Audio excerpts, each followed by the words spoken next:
je m'appelle Laura, j'ai 27 ans et je suis la fondatrice du Petit Croissant et j'habite à Singapour. Alors j'ai eu un parcours assez classique, j'ai fait la majorité de mes études en France jusqu'à ce que j'arrive en école de commerce où je me suis rendu compte que j'avais vraiment envie d'aller découvrir ce qui se faisait ailleurs, d'aller étudier, travailler à l'étranger. Et donc après avoir eu mon bac, j'ai inséré les SCA, qui est une école post-bac. Et c'est là que j'ai commencé à aller faire des stages en Nouvelle-Zélande, aller faire mes études à Shanghai et à tomber amoureuse de l'Asie en fait. Voilà. Alors j'ai lancé mon entreprise il y a maintenant 3 ans.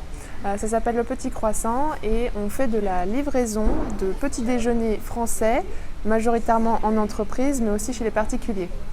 Et donc ce sont des petits déjeuners français gourmands comme on l'aurait en France à table avec la famille le dimanche.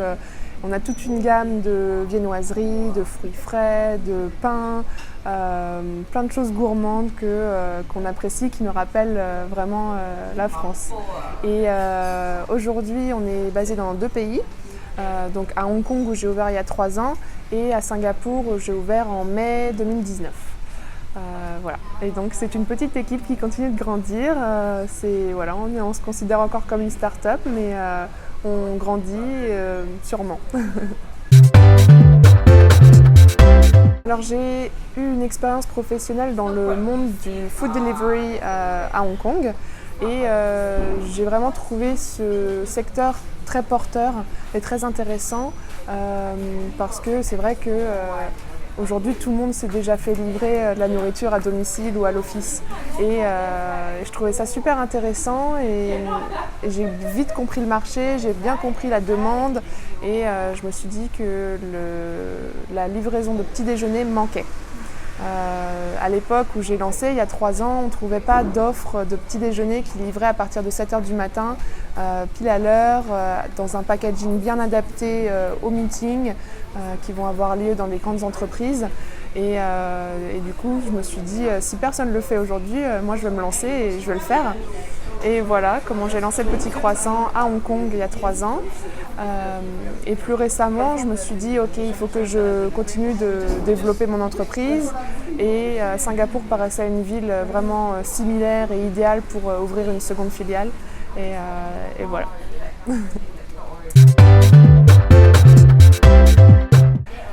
Alors, c'est pas facile de se remémorer comment on se sentait le jour J quand on lançait, quand on se pose des questions de allez, est-ce que j'y vais, est-ce que je me lance. C'est pas facile de s'en souvenir parce qu'avec le temps, on devient de plus en plus confiant, on se dit bah oui, c'était une évidence de le faire, ça se passe bien, heureusement que j'ai pris ce choix de devenir entrepreneuse. Mais oui, c'est vrai qu'à l'époque, je devais être très stressée, un peu angoissée. Mes amis me poussaient à le faire, mais pas forcément ma famille.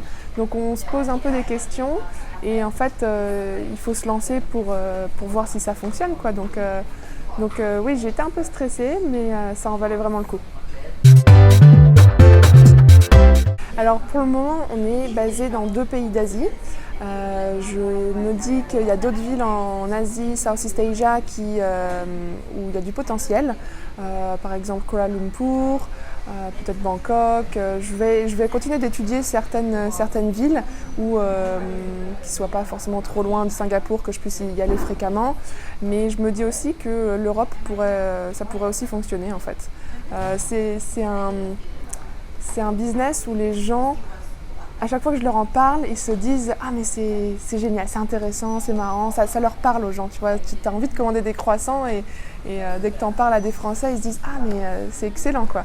Et en fait, il y a plein de gens qui sont un peu basés dans le monde entier qui me disent « Mais viens ouvrir à Zurich, viens ouvrir dans telle ou telle ville » et je me dis « Bah ouais, en fait, pourquoi pas ?» Ça remonte aussi parce que c'était en 2015 que j'ai décidé de m'installer à Hong Kong. Sans boulot, je devais trouver un stage de fin d'études sur place. Donc oui, j'avais l'appréhension de trouver un emploi. Mais ça a été assez simple parce qu'il y a le Working Holiday Visa qui permet d'obtenir un boulot assez facilement. Et en plus, le marché du travail était assez... très très facile à Hong Kong, on trouvait un emploi assez rapidement.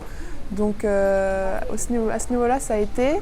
Au niveau culturel, je savais que j'allais adorer parce que j'avais déjà vécu en Chine, bien que j'avais jamais visité Hong Kong. Donc là encore une fois, quand on emménage dans un pays ou une ville qu'on ne connaît pas, on se demande forcément mais à quoi ça ressemble. Et il faut bien se renseigner. Il faut bien se renseigner pour savoir si en fonction, ça va matcher avec notre propre personnalité. Mais pour le coup, Hong Kong, c'est fantastique. Il y a de la montagne, la mer, il y a une grande communauté française. Donc en fait, se faire des amis, c'est très simple. Donc voilà, Hong Kong, ça a été très très facile de s'y installer. Et ensuite, le déménagement à Singapour a été aussi simple parce que déjà, quand on a déjà déménagé, quand on s'est déjà expatrié, la seconde fois, c'est vraiment encore plus facile. Mais encore une fois, il faut se préparer, il faut se renseigner un peu partout, on pose des questions à droite à gauche, surtout quand on crée une entreprise en fait, il faut se renseigner sur les procédures légales. C'est vraiment un long temps de recherche, mais quand on arrive au but, on en est vraiment satisfait, quoi.